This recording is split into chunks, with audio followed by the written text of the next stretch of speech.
अरे तोहनी के काहे लड़त तारुसन? ए राजनाथ के माई, अरे छोटकी के खाना नईखे बनावे आवत त तीनों के काम अलग अलग बांट दे। हाँ, जी अम्मा जी, रवा ठीक है कहता। रतन भूखे तो हमार गाड़ी से करेजा जल जाला। तो तू एगो काम कर, तो के खाना बनावे ना आवेला ना, तो तू घर के साफ सफाई कर लो और बर्तन सर्तन धो लो। ए अम्मा जी, हम ना तो खाना बनाए और ना ही बर्तन सर्तन धो के अपना गोड़ हाथ चढ़ाई। काहे? अरे तोरा खाना बनावे ना आवेला त कपड़े लत्ता धो दियल करा। कपड़ा? ए दादी, हम खुद के कपड़ा धोबे ना करी तो पूरे घर भर के कपड़ा कैसे धोए? तहार लुगा धोती का तोहर भतार धोई है। भतार काहे धोई? गांव में धोबिन नहीं खे का?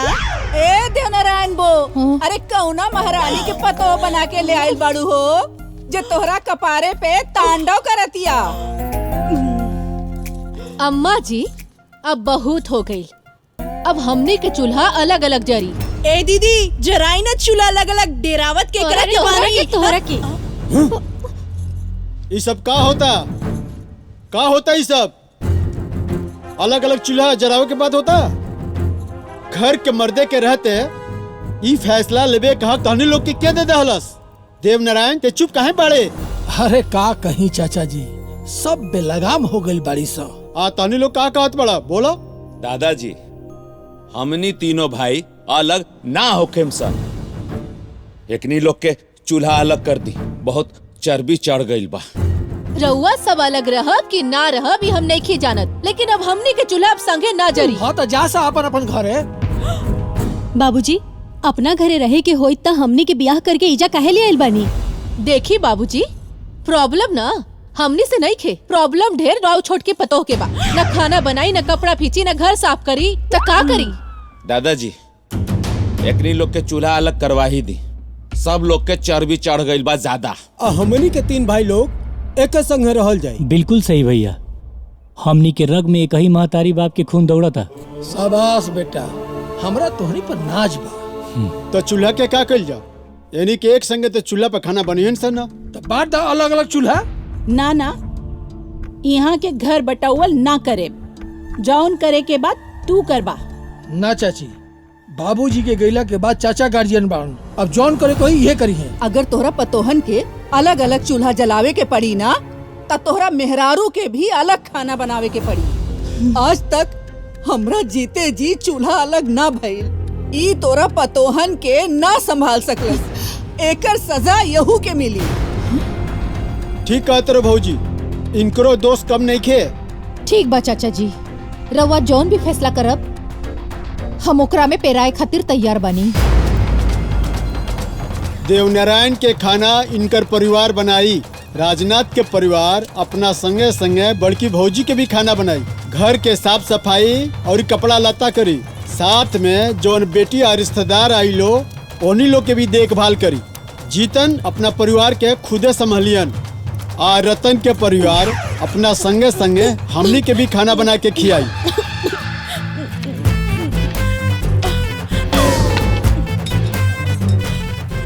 हमके खाना बनावे ना आवेला।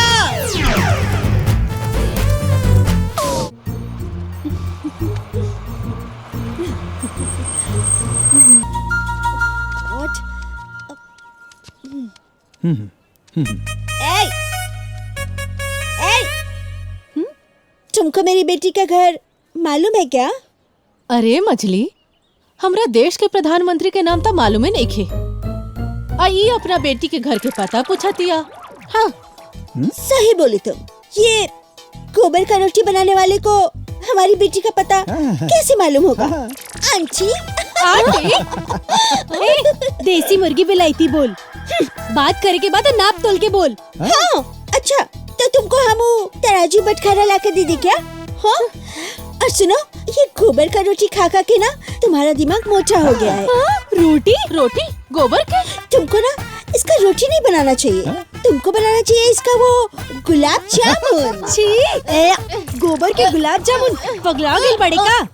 वैसे भी बंदरिया का जाने अदरक का स्वाद। केकरा के बंदरिया कहले हरे? आ गोबर के गुलाब जामुन खाए वाली? अरे तोर बहिन बंदर, तोहर माई बंदर, तोर भाभी बंदर, तोर ननद बंदर, अरे तू बंदर, तोर बेटी बंदर। तुम मेरी माँ को बोला चलेगा, तुम हमको बंदरिया बोला चलेगा, मेरी ननद को बोला, मेरी भौजाई को बोला चलेगा, ऑलराइट। लेकिन अगर मेरी बेटी को बंदरिया बोला ना तो मैं तुम्हारा मुंह नोच लूंगी। यो भैंसिया, भैंसिया, हमरा कैसे कहले हो? अरे तू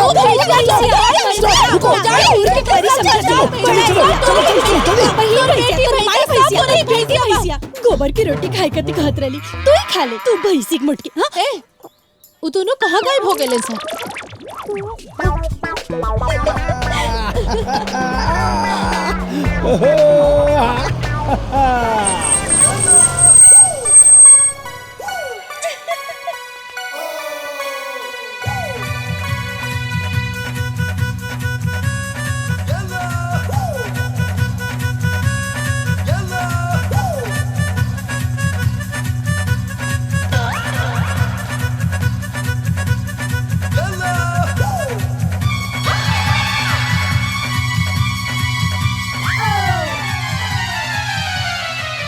राम राम समधी जी, राम राम।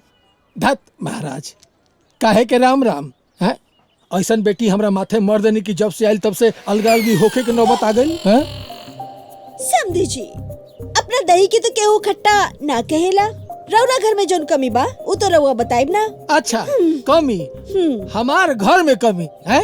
हमार राम लक्ष्मण भरत जैसन बेटा बांसन और मंत्रा जैसे मेहरारू वो तो रउआ बतावे की भुला गई। अच्छा, तो हम अपन मेहरारू की शिकायत करी ना, जोन अपन जन्मल के पाल पोस करके राउर दमाद लेत बनैले। एकर मतलब सारा दोष हमरे बिटिया के? दोष ना, गुण कहीं गुण। हाँ, काम ना करे के बहाना बनाए वाला गुण, समझनी? अरे समधियाइन जी, कम से कम अपन बेटी के घर के चूल्हा चौकी के काम सिखाओ का के नु विदा कइल चाहत रहे। देखी समझी जी, हम अपना बेटी के ना बहुत लाड प्यार से पाल पोस के बड़ा केले बनी, आज तक एको घर भी नहीं खे उठले। और रउआ सब ओके खाना बनावे के कहते नहीं, हमार फूल जैसन बेटी पे अत्याचार करत बानी रउआ। रउआ जौन जौन मंगनी हमने के सब देले बानी, चूल्हा चौका करे खातिर ना, रानी बना के रखे खातिर। ए दीदी, ये लड़ाकी निहा का करतिया? अरे मछली, इतना लागत है ना छोटकी के माए बाबूजी बाड़े। लागत बा गज भर के गाजिन मियां 9 हाथ फूल। समझी जी, ये दोनों ये गोबर का रोटी बनाने वाली यहाँ कैसे समझी जी? रउरा घर में गोबर की रोटी बनाने वाली आवेली का? समधियाइन जी, ये रोटी ना रोटी, चिपड़ी है चिपड़ी, लौना में लगाए वाला। ए जी, हमने अपन बेटी के ब्याह का ई चपड़ा चपड़ी घर में कर देली बानी का? नहीं, टाटा बिरला के घर में कइले बानी। दामाद बेटी सास ससुर भूखे पेट टिटियाल रहनी है। ससुर जी होटल से खाना मंगा के खिया दी। हमके सब कुछ बनावे आवेला, भात दाल भुजिया चिकन मटन, समझ गई लो? ए जी, हाँ। चली भीतर, चल के अपना बेटी के हाथ बटावल जाई। आई। हाँ चलो। अरे महाराज, रउआ कहाँ जाता नहीं? हेने आई हेने, जनाना में जनाना बने जाता नहीं का? श्रीदेवी, तू अंदर जा, हमरा के मर्दाना में रहे था, ठीक बा? ठीक बा। बेटी, हमार राज दुलारी बेटी।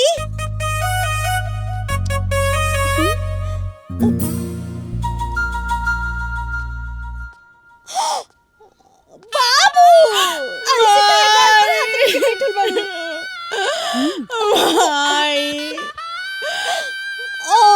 का माई, तू इतना देर काहे कर देलू रे माई?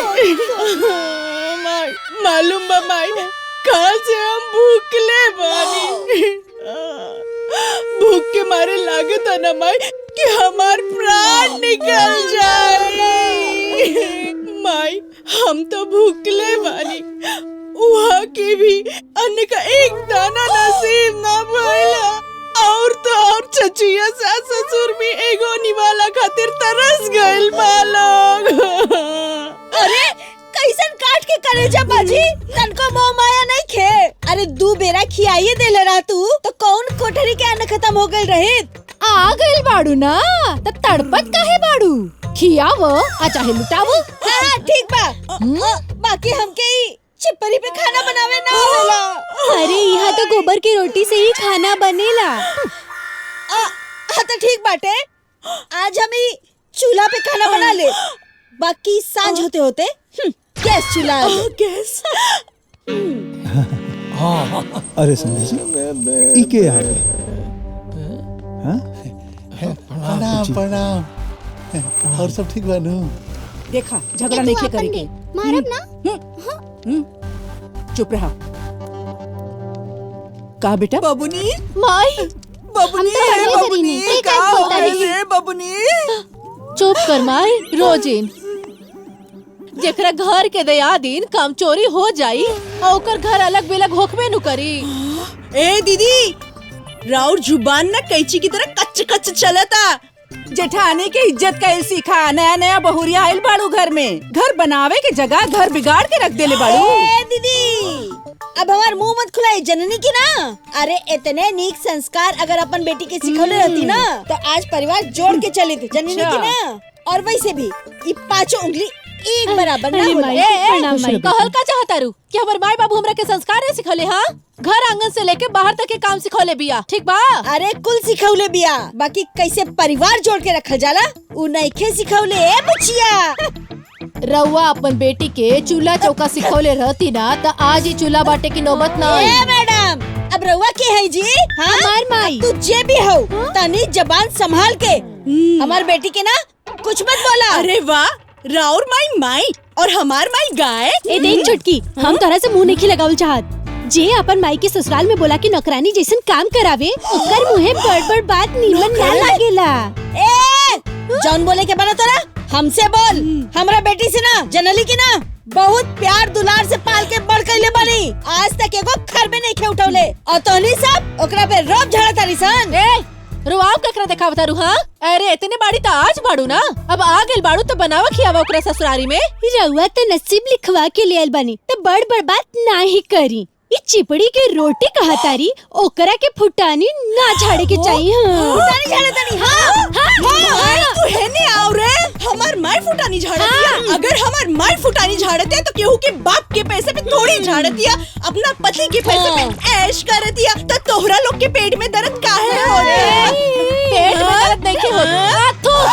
देख अपना माई के बोलवा के खाना बना के दिया दिया। तू तोरा दर्द होता ते थूक में हमरा माथा पे। हाँ के दिखा तोर छोटा पकड़ के ना मारी फेंक दे। अच्छा तो माई बाप इतना खिया देले बाटे कि तू हमार छोटा नचबे।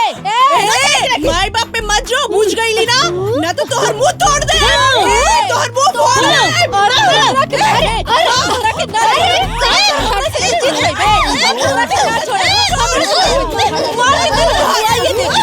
हमरा से लड़बे, हमरा से लड़बे।